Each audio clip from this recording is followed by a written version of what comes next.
دوستان یه ریتون جنس صفال حدود 3500 سالشه. 3000 سال.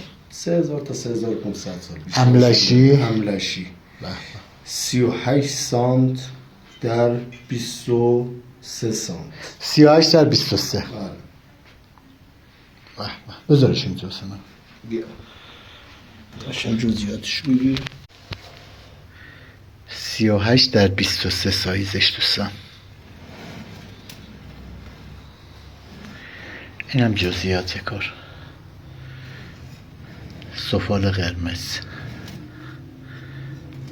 سلامت. بکر.